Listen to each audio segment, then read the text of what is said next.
Hola, muy buenas a todos y todas, bienvenidos, bienvenidas en otra ocasión más al canal. Hace tiempo que me venís pidiendo que haga un contenido no tan, entre comillas, teórico y un poquito más, también, entre comillas, histórico. Es lógico, pues hasta ahora en el canal hemos generado gran cantidad de vídeos sobre discusiones al interior del marxismo, al interior específicamente de la crítica de la economía política, pero ha tenido una escasa cabida aquello a lo que podemos llamarle materialismo histórico.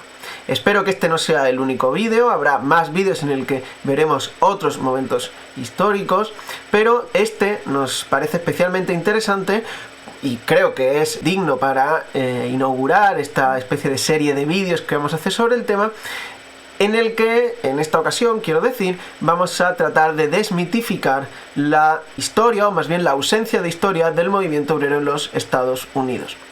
Para ello no podía haber mejor ponente que Jaime Caro. Imagino que muchos le seguís por redes sociales o le conocéis. Es un experto en la historia de los Estados Unidos, pues de hecho fue el tema de su tesis doctoral, ¿no? El socialismo, la historia del socialismo en los Estados Unidos. Él es doctor en Historia Contemporánea por la Universidad Autónoma de Madrid, pero también tiene la mención internacional con la Universidad de Columbia. Creo que va a ser una conversación muy interesante que no podéis perder. Sí os dejo claro que hubo algunos problemas técnicos en la entrevista, como decíamos al terminar jocosamente. Seguramente Soros no nos pagó lo suficiente a través de un turbio entramado de fundaciones para que consiguiéramos darle la calidad que podría haber tenido. Sin embargo, creo que el sonido va perfectamente y trataremos de compensar esos pequeños déficits en lo que tiene que ver con el vídeo, poniendo algunas imágenes que os puedan ayudar, como siempre en realidad hacemos, a asir el contenido, recomendaciones bibliográficas, documentos históricos, etc. Nada más y que lo disfrutéis.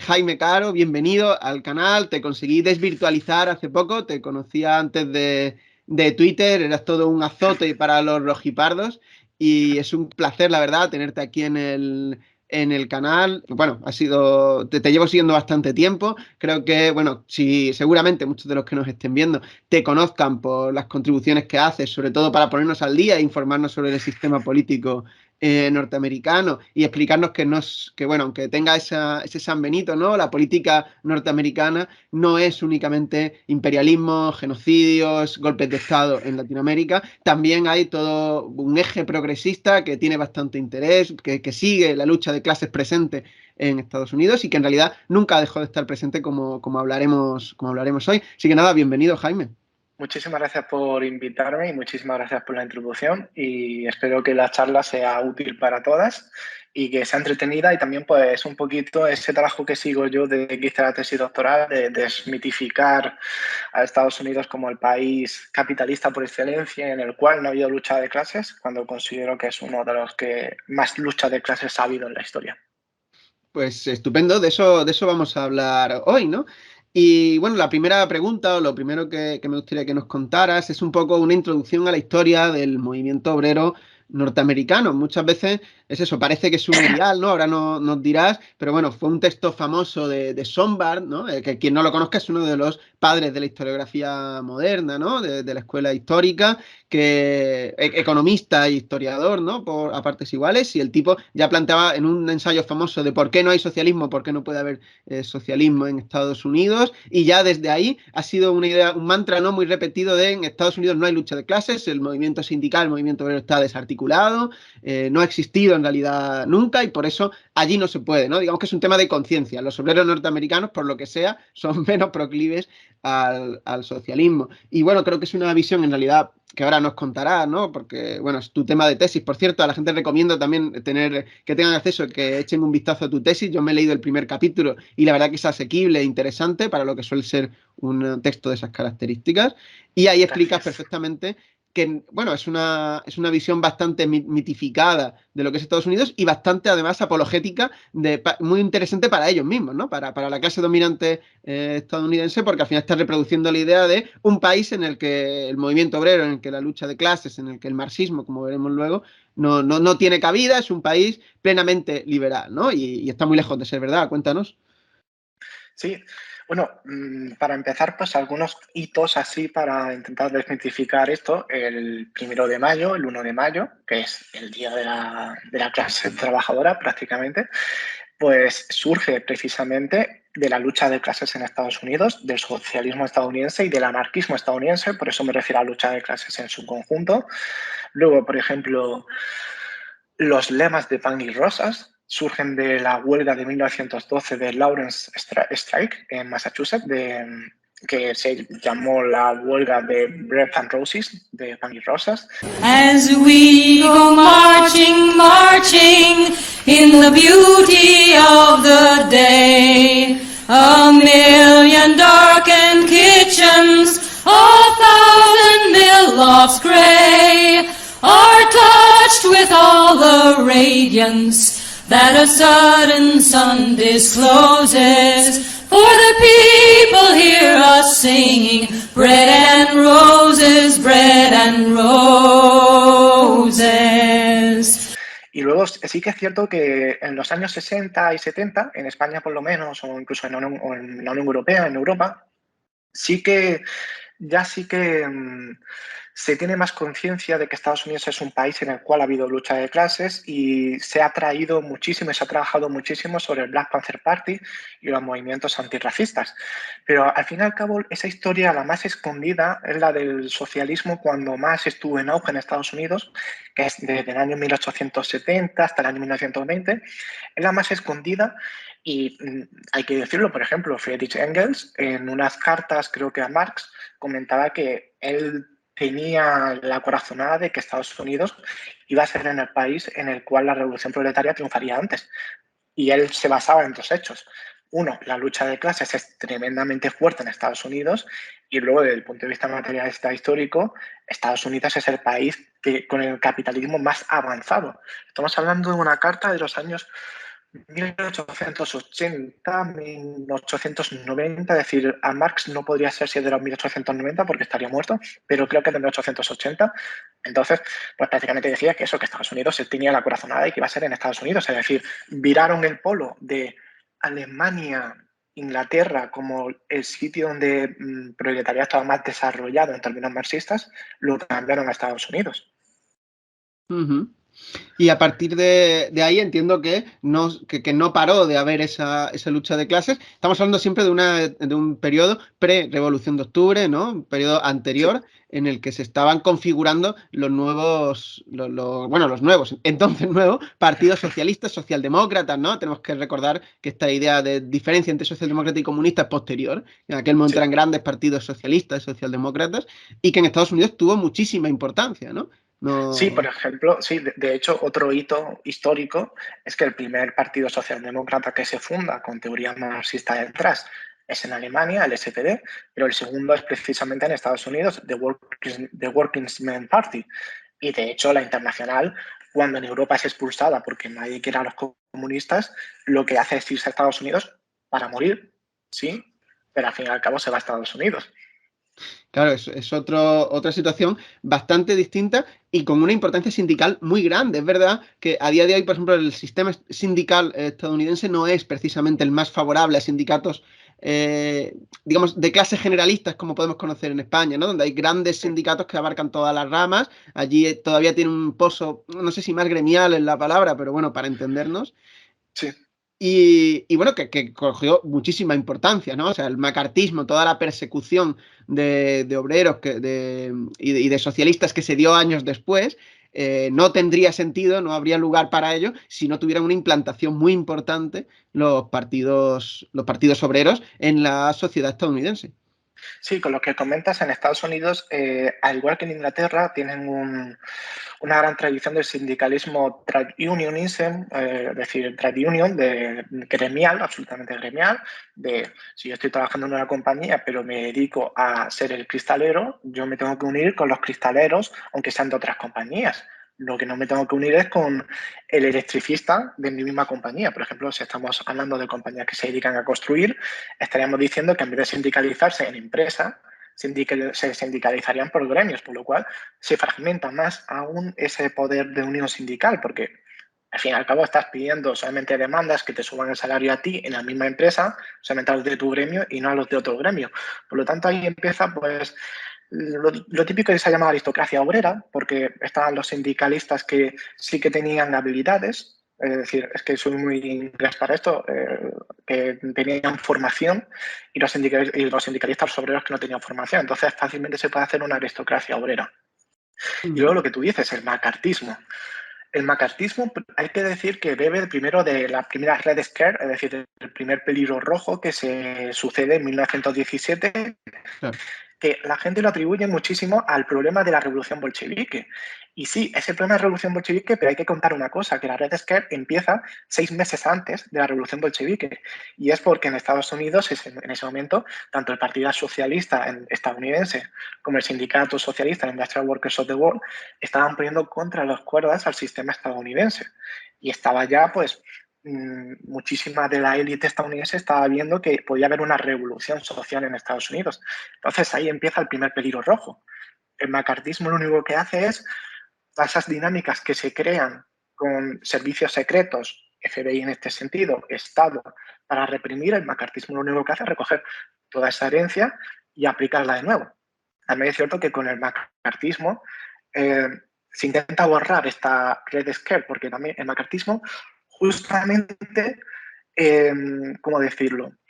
El macartismo coincide temporalmente con la época en la que los historiadores sociales están historiando sobre Estados Unidos. Entonces, claro, es el momento en el que a la historia, a los historiadores hay que reprimirles para que no cuenten lo que pasó en Estados Unidos con su movimiento obrero. Entonces, coincide políticamente y contextualmente este contexto coincide del macartismo con los historiadores haciendo historia y al fin y al cabo se llega a un proceso historiográfico que se llama la historia de consenso, bajo la cual en Estados Unidos no ha existido un movimiento obrero porque en Estados Unidos es el país de la democracia y el capitalismo y el liberalismo.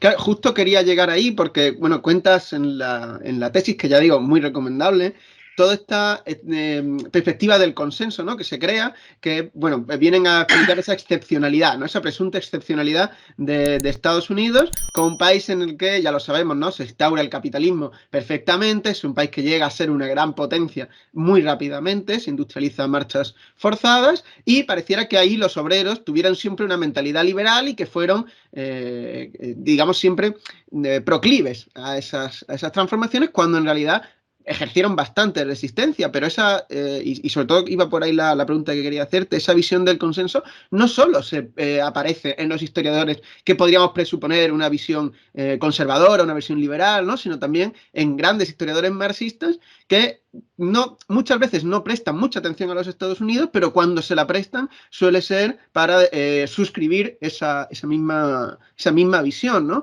Quería preguntarte por qué autores como, si no me equivoco, Hobsbawm, ¿no?, también participan en alguna medida de esa narrativa.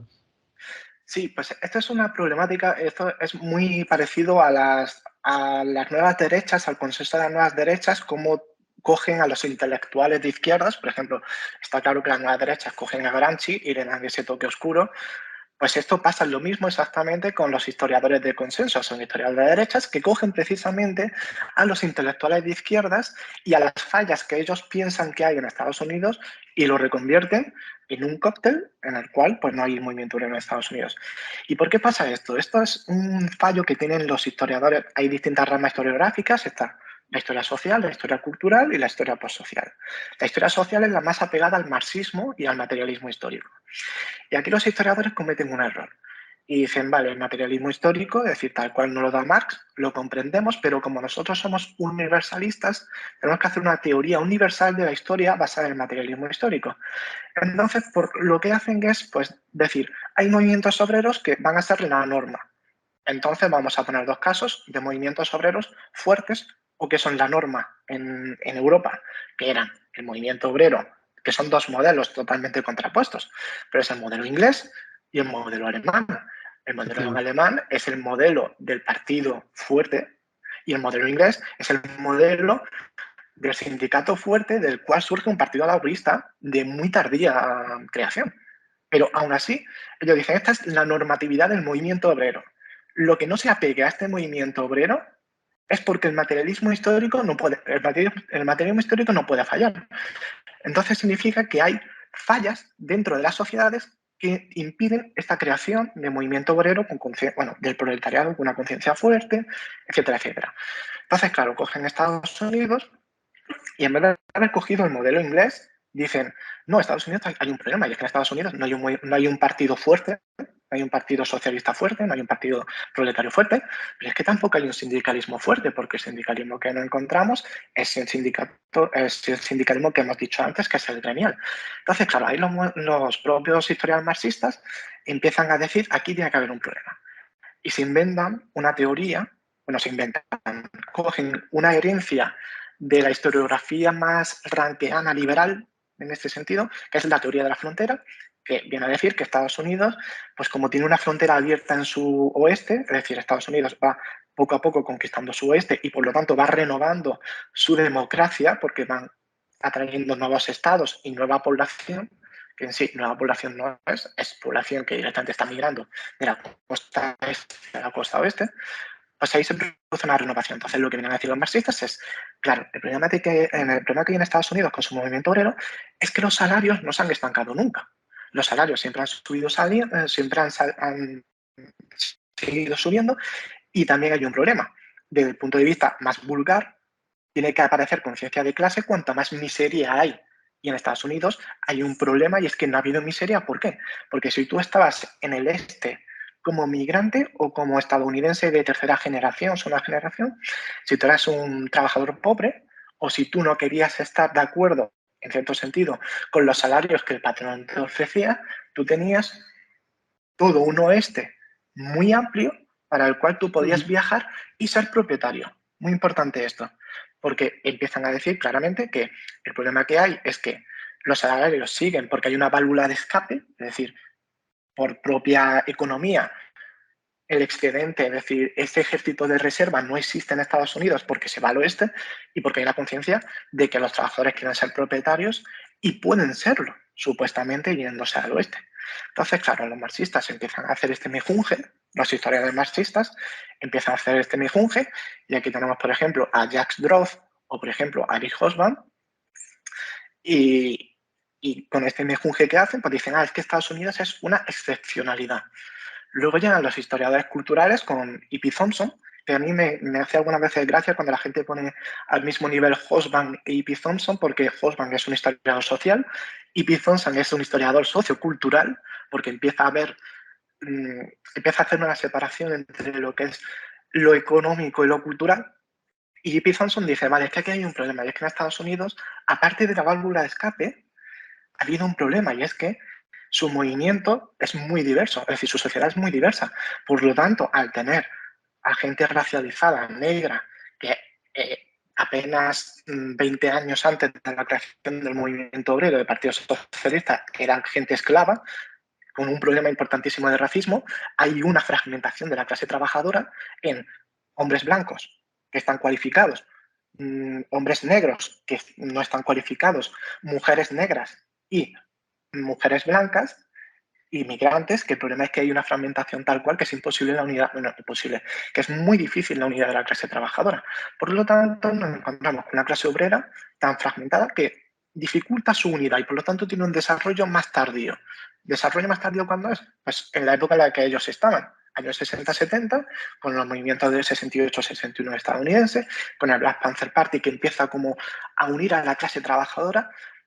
claro, no cuentan que en los años 20, de 1900 a 1920, ya se produjo esa unión de clase trabajadora. Ujú. Entonces, claro, hay todo este problema del mito, del historiográfico, que recogen todos los historiadores de derechas, y hay un problema, y es que está Werner Sombart, que viene a decir que en Estados Unidos, dice la teoría, cogiendo a las tesis marxistas, hay una válvula de escape que impide el desarrollo de la clase trabajadora en términos marxistas. Por lo tanto, el marxismo ha fallado. El marxismo, que pretendía ser universal, una teoría filosófica, ha fallado, se tiene que desechar.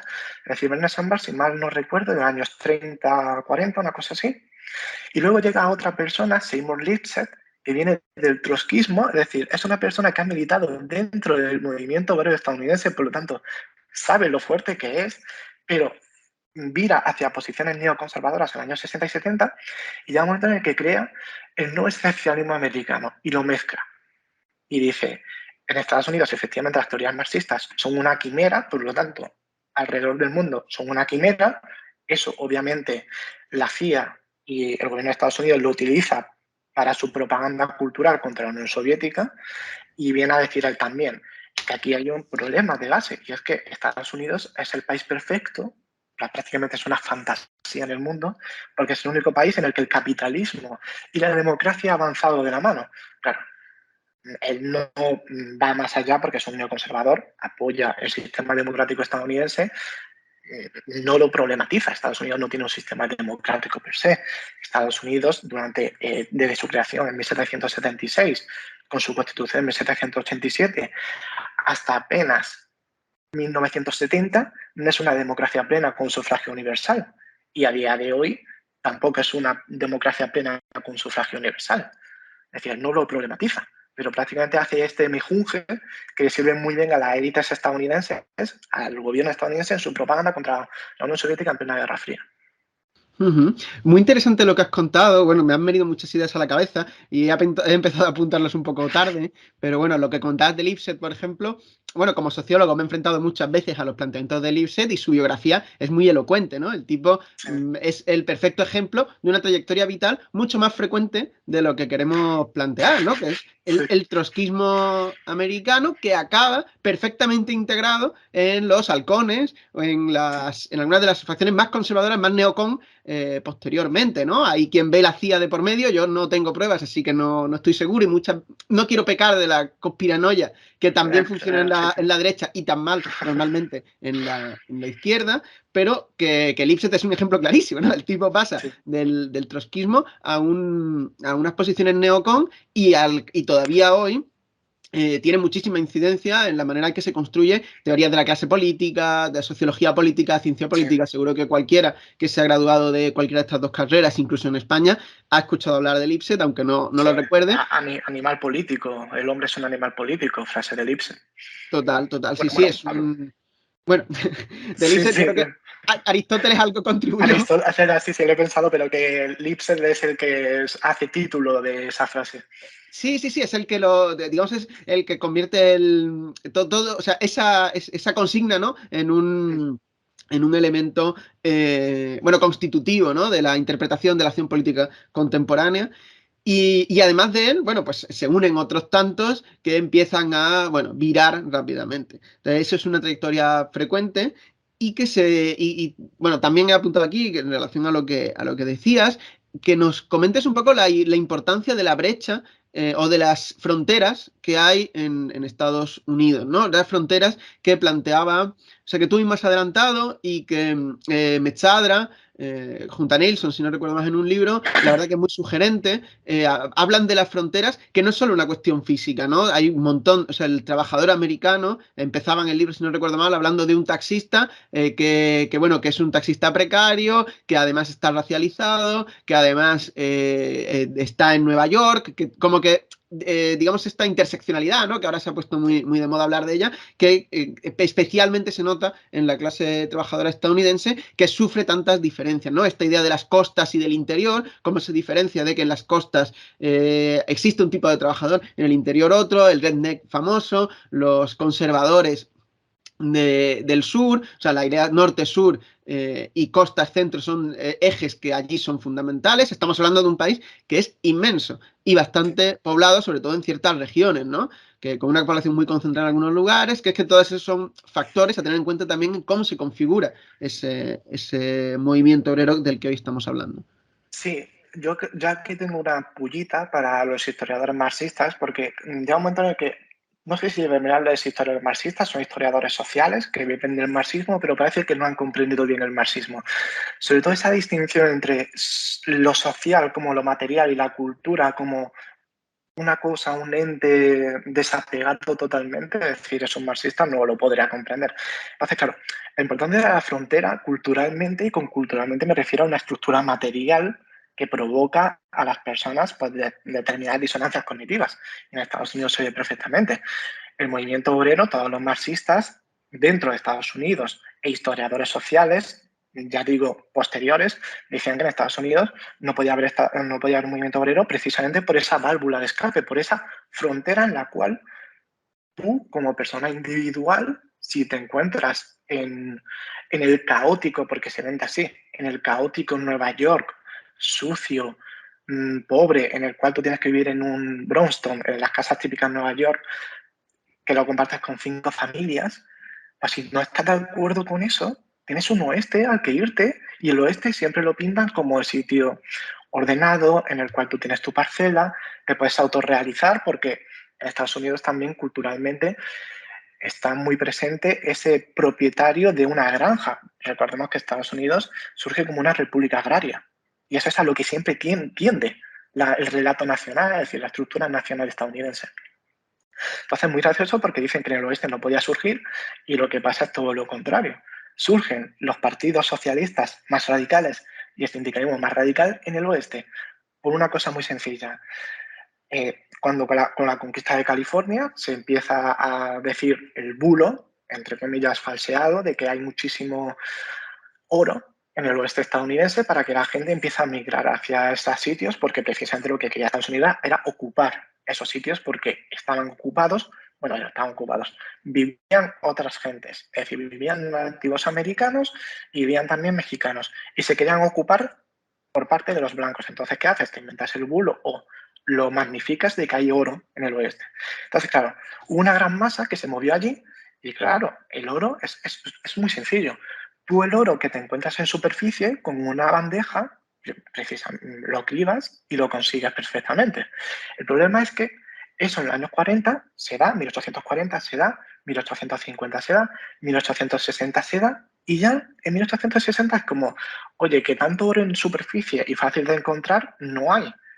Y en 1870 se produce una cosa. Se produce que termina la guerra civil estadounidense, por lo tanto el norte conquista al sur, porque hay que hablar en estos términos, el norte industrial conquista el sur agrario, por lo tanto se unifican mercados, y cuando se unifican mercados se puede salir a bolsa, por lo tanto hay un capital extra, y ya las vetas de oro y de otros minerales en el oeste estadounidense ya no son fáciles de encontrar. Entonces, ¿qué pasa? Que solamente puede ir allí y hacerse rico el que tiene capital previo. Y se empiezan a crear ciudades en torno a monopolios. ¿Y qué pasa en los años 70 y 80? Que si tú eres un obrero de Nueva York y te vas al oeste estadounidense, te encuentras con que todas las tierras ya están vendidas, ya son propietarios, son grandes industrias, y tú te tienes que ir a vivir a una casa de la empresa en la que vas a trabajar explotado en la minería. Y aquí es donde surge precisamente, donde los historiadores sociales decían que no podía surgir, aquí es donde surge, primero de todo, solidaridad y luego conciencia de clase trabajadora. Y aquí, pues obviamente, después de todo eso, el proceso normal de maduración de la clase trabajadora, en la cual pues, se crean sindicatos o partidos. Luego, si quieres, comentamos pues, la idiosincrasia de Estados Unidos, en el cual el movimiento es más sindical que partidista por sus claves culturales en torno a lo que la cultura política republicano-demócrata. Pero siguiendo con tu pregunta de las fronteras, Estados Unidos, pues como digo, es un país que es un continente, y tienes pues distintos cinturones. Está el cinturón de la Biblia, está el cinturón del Sol, está el cinturón del algodón. El cinturón del algodón es todos los países, es todos los estados sureños en los cuales había esclavos y se han quedado apegados al territorio, y ahí hay un gran problema de racismo. Ahí hay un problema muy grande, al haber un problema muy grande de racismo, los partidos socialistas se tuvieron que acercar de otra manera diferente.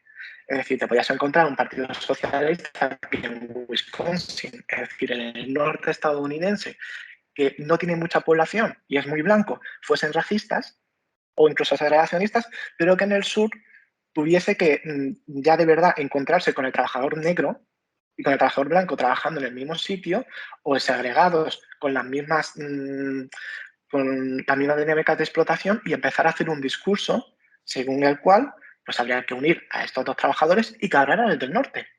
Eso es cierto, esas dinámicas ocurrieron en Estados Unidos, al igual que ocurren unas dinámicas muy graciosas, que es que, graciosas entre comillas, es que en el este estadounidense, es decir, en la costa este, estoy hablando de los estados industrializados, de Nueva York, Pensilvania, los estados norteños del este, allí los partidos solían ser muy jerárquicos. ¿Por qué? Porque al fin y al cabo las ciudades están, los ciudadanos, los trabajadores están en ciudades, tienen una casa fija y tienen un trabajo fijo.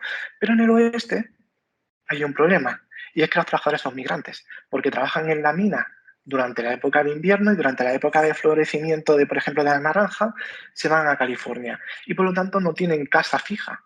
¿Cómo sindicalizas o cómo haces militar a esa gente? Pues al fin y al cabo se crea ahí una cultura en la cual hay que hacer un partido o un sindicato ultra descentralizado, que luego cuando lo envías a una convención nacional se va a pegar de tortas, con el que te está pidiendo una jerarquía tremenda en el este, porque dice, es que claro, es que aquí tú eres de Nueva York y te vas a morir en Nueva York. Y claro, los del oeste dicen, yo es que no sé ni dónde he nacido, ni sé dónde voy a acabar dentro de 3 meses, porque me pueden echar. Entonces hay unas dinámicas muy fuertes que descentralizan el movimiento obrero, y que esto es visto desde algunos historiadores marxistas o incluso algunos teóricos marxistas como una pérdida de la fuerza del movimiento obrero.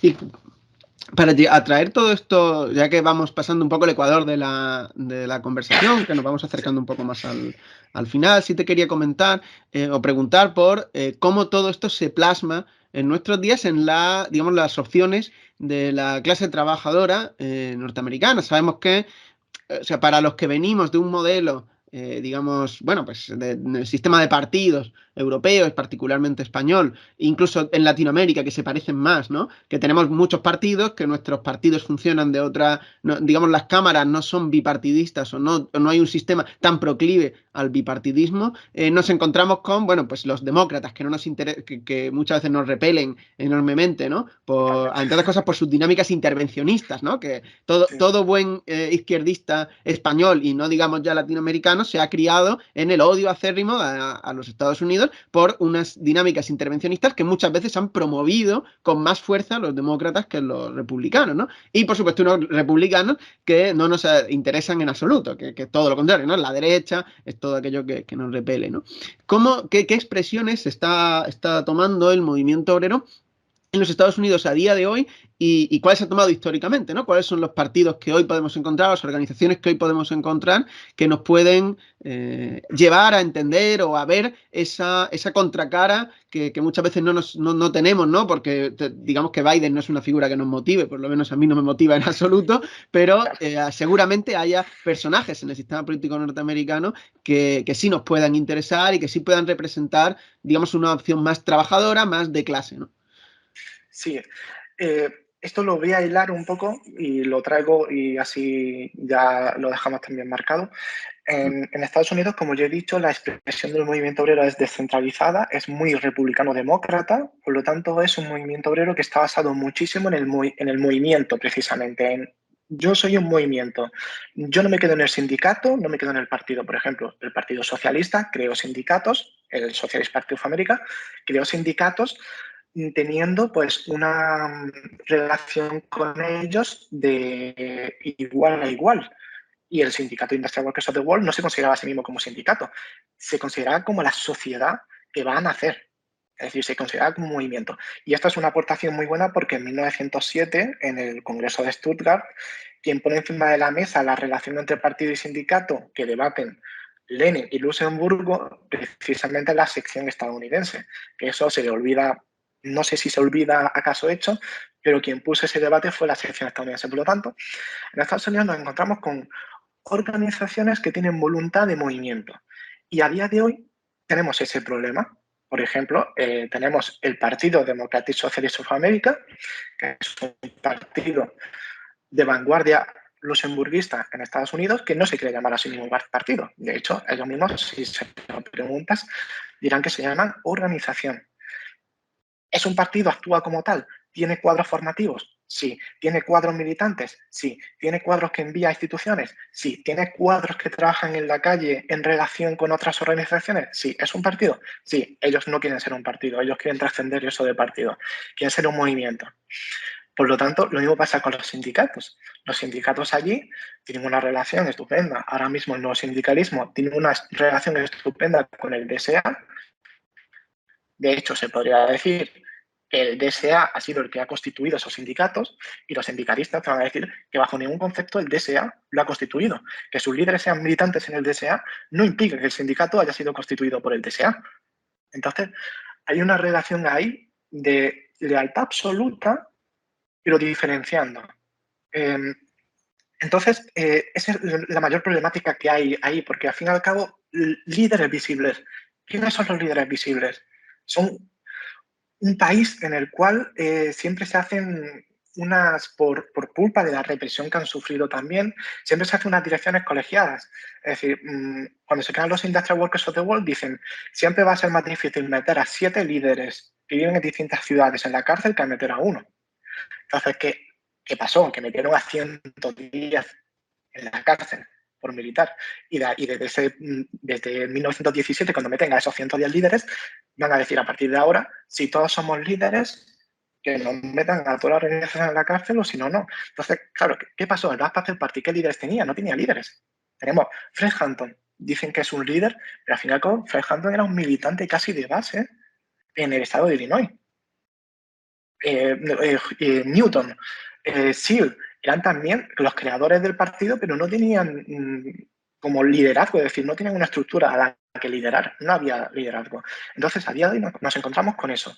Y hay un problema que es lo que tú mencionas. Obviamente, cualquier izquierdista tiene como el deber moral, casi entre comillas, de odiar al Partido Demócrata. Porque son halcones, intervienen en países, Latinoamérica y en otros países de Oriente Medio, se hacen pasar por izquierdistas, por progresistas entre comillas, y están destrozando su sociedad y otras sociedades. Y claro, aquí hay un problema. Lo que tú has dicho, el sistema político estadounidense es muy bipartidista. Un partido socialista, primero de todo, con lo que significa socialista en Estados Unidos, no se puede presentar a unas elecciones. Hola, mírenme, soy socialista. Ahora sí que nos encontramos a gente que sí se presenta así, pero al fin y al cabo lo que tenían que hacer es, en una estrategia semi-trotskista, que no son trotskistas, hacer un entrismo al Partido Demócrata, porque al fin y al cabo hay que conceder una cosa, y es que el sistema político estadounidense tiene un gran beneficio, y es que tú te puedes presentar a unas primarias de un partido político sin militar en ese partido político, y una vez que eres elegido, ese partido político no te exige disciplina de voto. Por lo tanto, dices, como Partido Socialista, dices, si yo no puedo crear mi propia estructura, me meto en ella. Pero claro, acá hay un problema.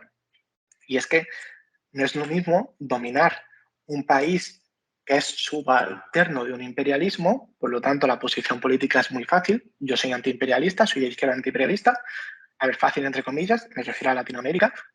Obviamente tienes que posicionar en contra del imperio yanqui. Pero en Estados Unidos nos encontramos con que esa gente sabe que los límites son muy estrechos porque institucionalmente se puede cambiar muy poco y están en el Congreso y por lo tanto están rigiendo, están gestionando o van a gestionar un país imperialista. Entonces, claro, ¿cómo se salvaguardan los partidos socialistas de eso? Diciendo, hacemos dos estructuras totalmente separadas. Una, que va a ser el ámbito electoral, por lo cual enviamos a militantes que no han tenido jamás ningún cargo político dentro del partido u organización. Y otra, que es la organización de calle, en la cual, pues, desde el punto de vista marxista, se constituye un partido comunista de vanguardia, en la cual pues, se exige una independencia de clase, se construye esa independencia de clase, con el fin futuro de, una vez que se ha conseguido esa independencia de clase y ese poder de clase, poder tirar el Estado. Pero claro, llega un momento en el que como europeos, si de repente digo, bueno, es que hay gente en el Congreso estadounidense que es de Partido Socialista, que es vanguardia en la calle, y te dicen, vale, ¿quiénes son? Y tú dices, vale, pues una militante es Alessandra Ocasio-Cortez, otra es Cory Bush, y otro es Jamal Bowman, por ejemplo. Y dices, bueno, pero es que el discurso que tienen es progresista, ¿vale? Pero aprueban fondos de guerra incluso, que es una crítica que se le hace, Claro. y salían con el Partido Demócrata. Al fin y al cabo votan con el Partido Demócrata. Entonces, claro, el Partido Socialista ahí se puede desapegar y decir, oye, es que nuestros líderes no son ellos.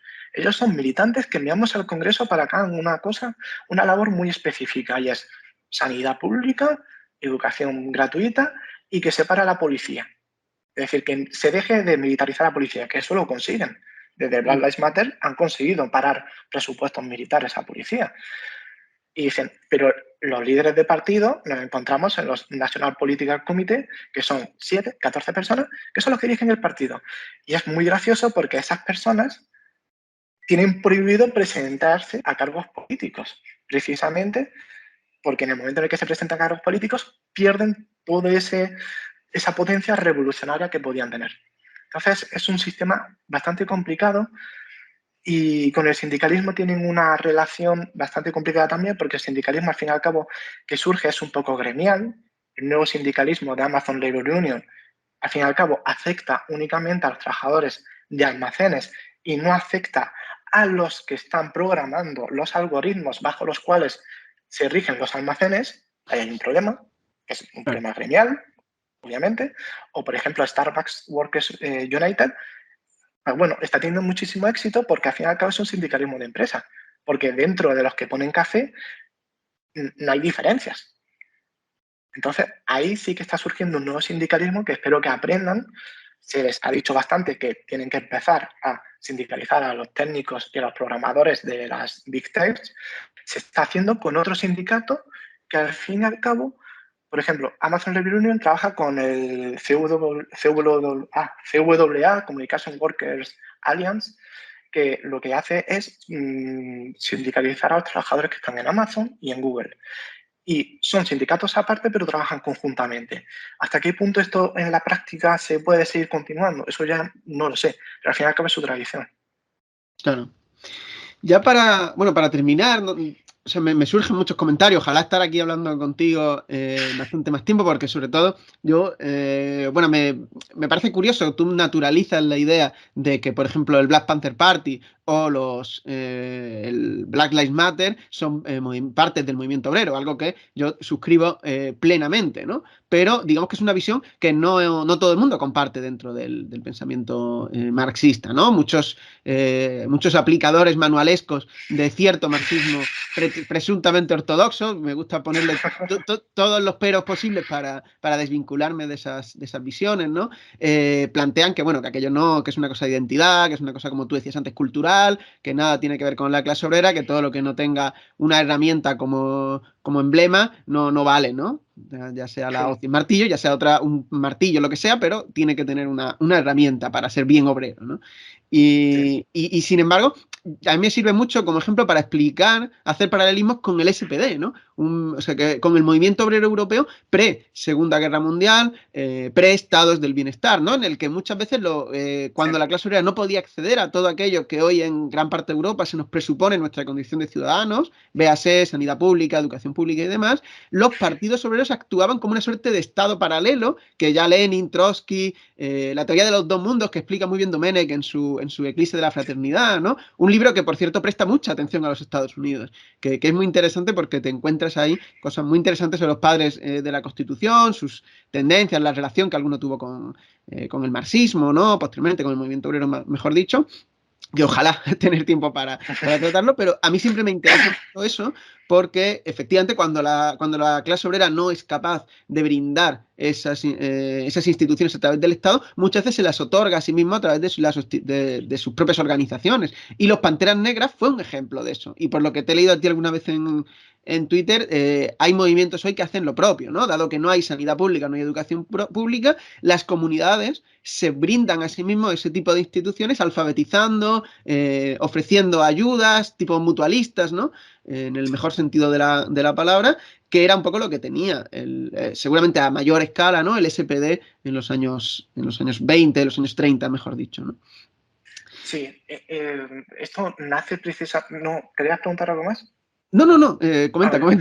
Claro, no, que esto nace precisamente de la tradición o de la cultura política republicano-demócrata, más republicano que demócrata que hay en Estados Unidos. Es decir, en Estados Unidos se evoluciona de un republicanismo que Domenech precisamente estaría muy de acuerdo con ese republicanismo. Bueno, estaría muy de acuerdo, no, lo dejó escrito en su libro, está de acuerdo con ese republicanismo, que se transforma a un marxismo que, bueno, que de la crítica de la economía política, pues yo, por ejemplo, puedo tener mis diferencias, entre comillas, del concepto de libertad, el concepto de emancipación, pero al fin y al cabo el caso es que en Estados Unidos, por esa cultura republicana, se crea, como tú dices, estructuras paralelas, porque ellos nunca le van a querer llamar Estado, porque eran también muy libertarios en ese sentido, y también podríamos hablar del comunismo libertario, de cómo tiene precisamente su origen en Estados Unidos y no en la escuela de Bremen de Alemania, que eso daría también para otro vídeo. Pero claro, estas estructuras paralelas que hacen es muy claro. Es decir, la clase trabajadora solamente se salva a sí misma y solamente se emancipa a sí misma y solamente construye independencia y poder de clase trabajando consigo misma y creando una comunidad. En los Industrial Workers of the World, el sindicato este que yo mencionaba, de 1905 a 1923, lo intentaron desde un punto de vista muy machista y misógino, que era, pues, por ejemplo, a las mujeres que no estaban en el movimiento obrero porque eran amas de casa y se debían quedar como amas de casa porque cuando entras en la fábrica, más que nada estás perdiendo tu feminidad y prostituyéndote prácticamente por 4 duros, pues lo que se pretendía hacer era picnics en los cuales esas amas de casa hacían picnics y quien tuviese más de la familia aportaba más y por lo tanto se creaba una comunidad. Y ahí empezó ese movimiento comunitario. Y quien mejor lo lleva a hacerse es el Black Panther Party en Oakland, en California, con los desayunos para niños, pero es que se han muy mitificado muchísimo los desayunos para niños, pero es que eso es lo más liviano que se hizo. Es decir, se hicieron clínicas, en Estados Unidos se hicieron clínicas públicas, porque eran universales, públicas, eran de la comunidad, para toda aquella persona que tuviese una necesidad y eran pagadas entre todos. Pero es que también tenían proyectos urbanos de construcción de casas públicas con parques verdes al modelo de la Unión Soviética para que todo el mundo tuviese el derecho a la vivienda. Es decir, nos quedamos en los desayunos para niños y en la autodefensa del Black Panther Party, cuando el Black Panther Party fue muchísimo más allá. Y claro, movimientos que ahora mismo se consideran identitarios, que me gustaría, pues claro, resaltar ese identitarismo de la gente que dice eso es identitario, pero ojo, que yo pensando que el obrero es el que pasa hambre, no soy identitario cuando soy lo más antimarxista que hay, pensar que el obrero es el que pasa hambre, porque eso es totalmente identitario y antimarxista. Entonces me hace mucha gracia porque precisamente estos movimientos, tanto de la comunidad LGTBI como del movimiento feminista, como del movimiento antirracista, lo que crean son precisamente esas comunidades. El Black Panther Party, el Black Lives Matter, secundando a Black Panther Party en 2020, cuando empezó a tener financiación, empezó a hacer desayunos para niños. En el barrio de Nueva York donde yo vivía, en Brooklyn, en Bed-Stuy, empezó a hacer el sindicato de vivienda, de inquilinos, es decir, al igual que tenemos, por ejemplo, en Madrid, en Barcelona, en grandes ciudades españolas, lo organizó Black Lives Matter, con una vocación totalmente, no te voy a decir comunista, pero con una vocación de querer superar el presente sistema económico que hay y buscar otra cosa. El movimiento feminista ahora mismo está buscando financiar clínicas abortivas en Estados Unidos o financiar viajes de personas que quieran, de mujeres que quieran abortar. El movimiento LGTBI con Black Lives Matter intentó, claro, eso requería muchísimo dinero, intentó hacer vecindarios nuevos o pagar alquiler a gente LGTBI, sobre todo personas trans, que se veían en una situación de exclusión social porque precisamente no se les dejaba trabajar por su condición de persona trans o persona queer, que también, una vez más, si tú eres uno de esos identitarios que piensas que el obrero es el que pasa hambre o el que tiene la herramienta, entonces que me tendrías que decir de la población trans que el 90% son de ese tipo de gente. Pero bueno, entonces, claro, al final todos estos movimientos son muy ricos, son muy republicanos en el sentido de Domenech, y son los que abren una nueva vía en el momento en el que estamos ahora mismo del realismo capitalista, de esos partidos comunistas que están totalmente en repliegue. Pues yo pienso que sería interesante ver estas propuestas de construcción de comunidad, y pienso que cualquier persona que se considere comunista o que milite en un partido comunista o que sea socialista al estilo marxista, se debería acercar con otros ojos a este tipo de proyectos, y en vez de rivalizar directamente con ellos por no ser lo suficientemente revolucionarios, acercarte a revolucionarios y revolucionarlos. En este sentido parece que soy un poco maoísta, pero al fin y al cabo el partido Pantera Negra, el Black Panther Party, era un partido marxista-leninista maoísta. Sí, sí. Dice mucho. Sí, sí, totalmente. Bueno, pues con este llamado maoísta vamos a dar término a esta entrevista, tal vez primera entrevista, ojalá volverte a tener por aquí para a lo mejor en algún debate, en algún otro formato, porque me parece muy, muy interesante. Y bueno, agradecerte el haber venido, la disposición y lo interesante de lo que nos has aportado. Muchísimas gracias a ti por invitarme y espero que tú también hayas disfrutado. Y tenemos muchísimas cosas que comentar en un futuro, ya si quieres republicanismo, marxismo, comunismo libertario, comunismo consejista, o incluso adentrarnos más en la historia de Estados Unidos marxista, porque ahí me queda un poco, porque claro, hay que explicar muchísimas dinámicas diferentes. Pero bueno, un placer estar aquí. Pues nada, muchas gracias. Hasta luego.